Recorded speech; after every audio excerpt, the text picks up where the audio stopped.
দর্শক, ভারতের সাউথ ব্লকে এখন রাতের ঘুম আসছে না, কারণ বাংলাদেশ চীনের কাছ থেকে ২৭,০০০ কোটি টাকা কিনছে বিশ্বের অন্যতম বিধ্বংসী যুদ্ধ বিমান জে-10সি। ঠিক সেই সময়ে ভারতের মিডিয়া হঠাৎ করে চিৎকার শুরু করেছে বাংলাদেশ বিমান বাহিনীতে নাকি টিটিপি ও লস্কর-ই তাইয়্যেবার জঙ্গি ঢুকে পড়েছে। একদিকে সেনাপ্রধানের রোহিঙ্গা সংকট নিয়ে সরাসরি আকাশ প্রতিরক্ষার ঘোষণা, অন্যদিকে দেশের মাটিতে চীনের সাহায্যে অ্যাডাপ ড্রোন কারখানা আর পাকিস্তান সেনাপ্রধানের সাথে বাংলাদেশ বিমান বাহিনী প্রধানের গোপন বৈঠক। দর্শক, এই চারটে ঘটনা একসাথে ঘটার পর ভারত কেন এতটা আতঙ্কে পড়েছে? কেন হঠাৎ করে রয়ের মদদে টিটিপির নামে বিমান বাহিনীকে জঙ্গি আখড়া বানানোর নাটক শুরু হয়েছে? আজকের এই এক্সক্লুসিভ ইনভেস্টিগেটিভ এপিসোডে আমরা পুরো মাস্টার প্ল্যানটা খুলে দেখাবো। ভিডিওটা শেষ না করে কোথাও যাবেন না, কারণ যা শুনতে যাচ্ছেন তা আপনার চোখ খুলে দেবে। দর্শক, ঘটনা শুরু গত 23 এপ্রিল মিরপুর সেনানিবাসের ন্যাশনাল ডিফেন্স কলেজে দেশের সব শীর্ষ সামরিক বেসামরিক কর্তা ব্যক্তির সামনে সেনাপ্রধান জেনারেল ওয়াকারুজ্জামান দাঁড়ালেন। তার বক্তব্য ছিল স্পষ্ট এবং ঝাঁকুনি দেওয়ার মতো। তিনি বললেন, শক্তিশালী আকাশ প্রতিরক্ষা ছাড়া কোনো দেশের বড় রাষ্ট্রনীতি কার্যকর হয় না। তারপর সরাসরি রোহিঙ্গা সংকটের সাথে যুক্ত করে বললেন,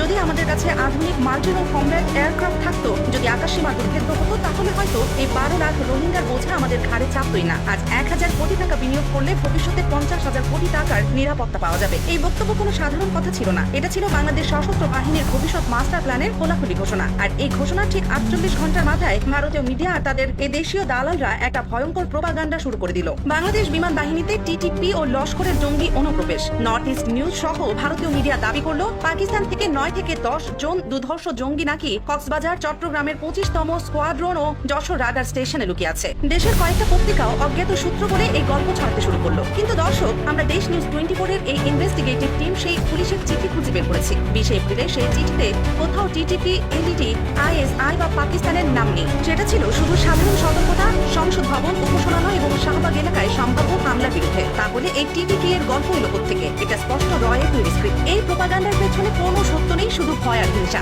ভারত বুঝতে পেরেছে যে বাংলাদেশ আর দুর্বল নয়, তাই তারা মিথ্যা গল্প পাচ্ছে। এবার আসল খেলা। বাংলাদেশ চীনের চেংদু এয়ারক্রাফট কর্পোরেশন থেকে $2.2 বিলিয়ন অর্থাৎ 27,000 কোটি টাকায় 20টি জে-10সি ফাইটার জেট কিনতে যাচ্ছে। এই বিমান যে কতটা ভয়ঙ্কর তা পাকিস্তান ইতিমধ্যেই প্রমাণ করে দিয়েছে। ভারত যখন রাফায়েল নিয়ে দম্ভ করেছিল, তখন পাকিস্তানের জে-10সি রাফায়েলকে আকাশ সীমা থেকে তাড়িয়ে দিয়েছিল। PL-15 মিসাইল, যা 200 কিলোমিটার দূর থেকে শত্রু বিমানকে ধ্বংস করতে পারে, অ্যাডভান্স AES এর রাডার, যা একসাথে অনেক টার্গেট ট্র্যাক করতে পারে, সুপার ম্যানুভারেবিলিটি, যা যে কোনো যুদ্ধের সুবিধা দেয়। জে-10সি সত্যি আকাশের রাজা। আর সবচেয়ে বড় কথা, টাকা 10 বছরের কিস্তিতে শোধ করা যাবে। এই চুক্তি স্বাধীনতার পর বাংলাদেশ বিমান বাহিনীর ইতিহাসে সবচেয়ে বড় বিনিয়োগ। এটা শুধু বিমান কেনা নয়, এটা দেশের আকাশকে দুর্ভেদ্য করার একটা ঐতিহাসিক পদক্ষেপ। একই সাথে আরেকটা মেগা প্রজেক্ট চলছে, যা ভারতের ঘুম আরো হারাম করে দিয়েছে। চীনের ক্যাডিকের সাথে 600 কোটি টাকার G2G চুক্তিতে দেশের মাটিতে সামরিক ড্রোন কারখানা তৈরি হচ্ছে। BTOL ড্রোন রানওয়ে ছাড়াই উঠবে, নজরদারি করবে, আক্রমণ করবে। তুরস্কের বাইরাক্তারের চীনা ভার্সন, সাথে পুরো টেকনোলজি ট্রান্সফার। 2026 সালের ডিসেম্বরের মধ্যে কারখানা চালু হলে বাংলাদেশ নিজেরাই এই ড্রোন বানাতে পারবে। এটা শুধু প্রতিরক্ষা নয়, এটা অর্থনীতির জন্য বিপ্লব।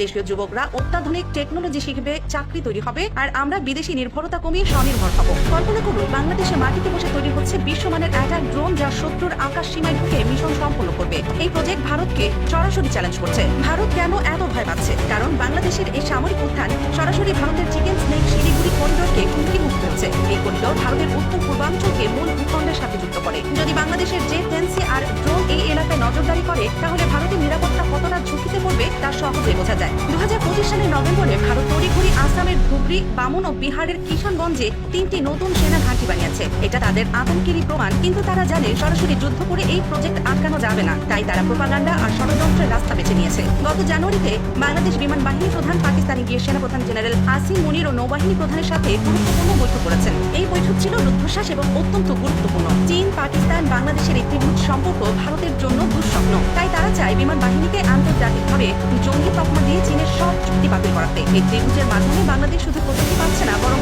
আঞ্চলিক শক্তি হিসেবে নিজেকে প্রতিষ্ঠিত করছে। রয়ের আগের অপকর্ম মনে আছে? গত আগস্টে বিমান বাহিনীর জ্যেষ্ঠ অফিসারদের গাড়িতে ভারতীয় অর্থ পাওয়া গিয়েছিল। আমার দেশ পত্রিকায় সেই খবর ফাঁস করেছিল। সেই সময় দেশবাসী দেখেছে কিভাবে বিমান বাহিনীর ভেতরে নেটওয়ার্ক তৈরি করেছিল। এখন সেই একই নতুন করে টিটিপির গল্প খাচ্ছে। উদ্দেশ্য দুটো: প্রথমত জে-10সি ও ড্রোন প্রজেক্ট আটকে দেওয়া, দ্বিতীয়ত নিজেদের এজেন্টদের অপকর্ম ঢেকে রাখা। তারা আমেরিকা ও পশ্চিমাদের ভয় দেখাতে চায় বাংলাদেশ বিমান বাহিনী জঙ্গিদের হাতে অস্ত্র দিলে জঙ্গিদের হাতে চলে যাবে। কিন্তু যে টিটিপিকে পাকিস্তান নিজেই খুঁজছে, সেই জঙ্গি করাচি থেকে উড়ে এসে বাংলাদেশে ঘাঁটি গড়বে, এই গল্প কেউ বিশ্বাস করে না। এটা পুরোপুরি মিথ্যা এবং নোংরা ষড়যন্ত্র। দর্শক, এই সবকিছু একসাথে দেখলে বোঝা যায় যে ভারতের ভয়ের কারণ কতটা গভীর। তারা জানে বাংলাদেশ যদি এই জে-10সি আর ড্রোন পায়, তাহলে দক্ষিণ এশিয়ার ভূ রাজনীতি পাল্টে যাবে। যাবে। রোহিঙ্গা সংকট থেকে শুরু করে সীমান্ত নিরাপত্তা সবকিছুতে বাংলাদেশ আরো শক্তিশালী হয়ে উঠবে। সেনাপ্রধানের বক্তব্যে যে দূরদর্শিতা ছিল তা এখন বাস্তবে রূপ নিচ্ছে, কিন্তু শত্রুরা চুপ করে বসে থাকবে না। তারা প্রোপাগান্ডা চালিয়ে মিথ্যা খবর ছড়িয়ে আন্তর্জাতিক চাপ তৈরি করে এই প্রজেক্টগুলো আটকাতে চাইবে। আরো গভীরে গেলে দেখা যায় এই ষড়যন্ত্রের পেছনে শুধু ভারত নয়, কিছু